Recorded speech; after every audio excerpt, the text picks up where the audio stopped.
Básicamente, tenemos pues, con la aprobación y el inicio de la implementación de la Ley 6380, a partir del año pasado, del 2020, se ha empezado a implementar los distintos impuestos que establece esta ley, ¿verdad? Tenemos el IRE empresarial, los nuevos regímenes del impuesto a la renta personal, el impuesto a la distribución de utilidades, y dentro de las modificaciones que se implementan, también está lo referente al cobro del IVA por los servicios digitales y también del impuesto a los no residentes a este mismo servicio. Hay que recordar de que los servicios digitales tienen una particularidad en este caso. Y su particularidad consiste en que este servicio es proporcionado por empresas no residentes en el país, pero estos servicios son utilizados dentro del territorio nacional. Entonces, bajo esa característica, este tipo de servicios conlleva el cobro de dos impuestos. Uno, el IVA, que lleva la tasa del 10% sobre la base del 100%, ¿verdad? Y que es soportado por el usuario final o por el que utiliza el servicio, que normalmente es el residente dentro, en este caso, del Paraguay. Y también tenemos el INR, o el impuesto a los no residentes, que es el impuesto a la renta que grava estos servicios, y que corresponde, sea abonado o pagado por la empresa que presta el servicio, ¿verdad? En este caso sería una empresa en el exterior del país. Dentro de este contexto, conforme a las normativas que fueron emitidas para la implementación de este impuesto, ¿verdad? A partir del 1 de enero de este año, se entró en vigencia el cobro de estos impuestos. Conforme fue conversado en su momento con las entidades que iban a aplicar este cobro, que son fundamentalmente las entidades financieras, telefónicas y también las procesadoras de tarjeta, entonces se acordó que el impuesto correspondiente a los meses de enero y febrero iban a ser debitados en el mes de abril, y lo que correspondían al mes de marzo y abril en el mes de mayo que está en curso, ¿verdad?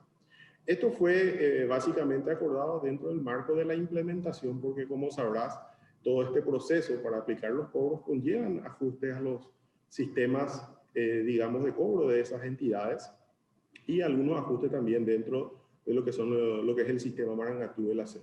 Entonces, digamos que a partir de este año se inició esta implementación específica y que afecta fundamentalmente a las personas físicas, ¿verdad? Porque entendemos también, y es importante tener en cuenta, que cuando se trata del pago de estos servicios, y esto lo realiza una empresa jurídica, ellos tienen la condición de realizar directamente la retención. Y de hecho lo venían haciendo, ¿verdad? Lo venían haciendo desde la vigencia del propio impuesto, ¿verdad? Siempre ellos estaban ya desde el año pasado. La verdad que tu pregunta tiene varias aristas, Paloma. El primero de ellos. Digamos, hay una resistencia al pago de este impuesto en general, ¿verdad? O sea, hay gente que considera que no debe aplicarse este impuesto. Pero ahí, en ese punto hay que entender que esto justamente lo que hace es estandarizar el cobro del impuesto. Porque cualquier prestación de servicio que hoy es entregada o realizada a partir de un contribuyente que tenga residencia en el país está gravado por este impuesto, ya sea por un impuesto como el IVA, el impuesto indirecto, y también está gravado por un impuesto a la renta. En el caso de un nacional puede ser un impuesto a la renta empresarial.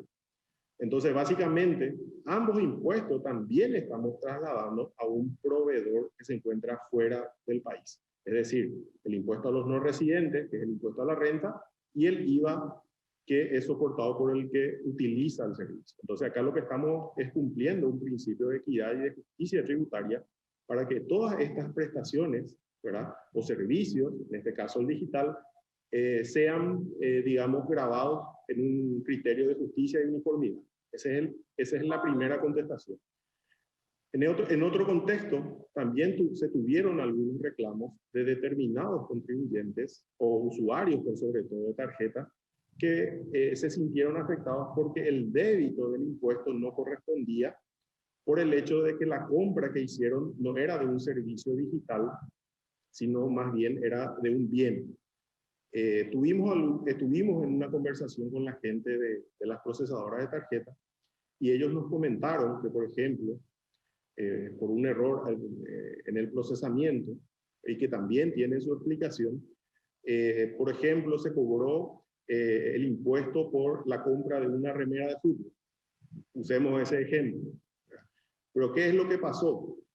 Entraron en un lugar donde normalmente se venden servicios digitales, porque Amazon también, por ejemplo, vende servicios digitales, ¿verdad? Y en este lugar donde entraron, ¿verdad? Normalmente consumían servicios digitales, pero también tenía la opción de vender algunos artículos, ¿verdad? Entonces, lastimosamente, al momento de transmitir la información, las procesadoras de tarjeta no tuvieron la posibilidad de, digamos, determinar en ese momento, porque hay que recordarnos que este es un proceso masivo, donde hay cientos de miles de transacciones que se realizan durante el mes, entonces no tuvieron la posibilidad de identificar esos casos. Y lastimosamente se le aplicó el débito del impuesto, no correspondiendo a esta situación. Pero también hay que entender que esta es una situación propia de una implementación tan importante como la que se está haciendo. Según los datos que nos pasaron, se tuvieron alrededor de 200 reclamos, que no es ni siquiera el 0,001 porcentualmente sobre el total de las transacciones que se realizaron o que se, digamos, de alguna manera aplicaron en el mes de abril pasado, que es donde tenemos los primeros números. Entonces, efectivamente, si un usuario de tarjeta identifica esta situación, debe realizar los reclamos. ¿Y cuál es el lugar más hábil? Y es el banco de donde accedió a esa tarjeta. Y ese banco seguramente lo va a tramitar a través de la procesadora, de acuerdo al caso de la tarjeta que sea. Y nosotros vamos a estar en contacto con las procesadoras para hacer los trámites correspondientes con el agente de retención, en este caso la procesadora de tarjetas, porque son ellos los organismos encargados de la aplicación, es decir, de la retención del impuesto. Hoy día, Paloma, vos sabés que con la situación sanitaria que está afrontando el país, cada guaraní que se recaude sirve para que el Estado pueda paliar las necesidades que hoy día se están teniendo. El hecho de suspender la vigencia de este impuesto tiene una injerencia directa en la recaudación que tiene la Subsecretaría de Estado de Tributación y que aporta al erario público para cumplir sus fines, ¿verdad?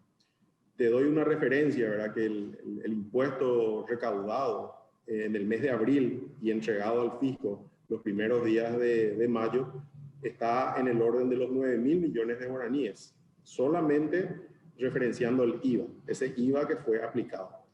Entonces, podrás realizar una proyección cercana, por lo menos, de lo que implicaría o de lo que podría implicar este valor a lo largo del año si es suspendido su cobro, ¿verdad? Bueno, seguramente las instancias pertinentes analizarán y verán, ¿verdad?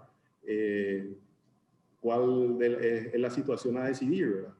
Pero sí, efectivamente, va a tener un efecto recaudatorio y por ende también menos disponibilidad de recursos para afrontar los diferentes gastos o diferentes políticas que hoy día se están aplicando para tratar de mitigar la situación sanitaria. Básicamente es todo servicio que uno reciba, ¿verdad?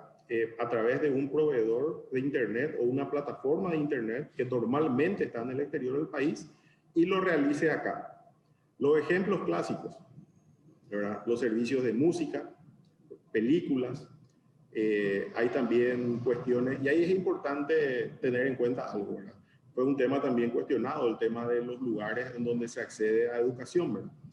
Y ahí es importante entender de que la educación dentro del país, conforme a las normativas vigentes, establecen la exoneración de impuestos, pero para aquellas actividades e instituciones que están reconocidas por el Ministerio de Educación y Cultura. Y eso está en la ley, está en la Constitución, ¿verdad? Entonces, Básicamente, hay que hacer una modificación de las normativas vigentes para que eso pueda quedar sin efecto. Pero conforme a las normas hoy día vigentes, no corresponde la exoneración de esos servicios cuando son, digamos, instituciones no reconocidas por el Ministerio de Educación.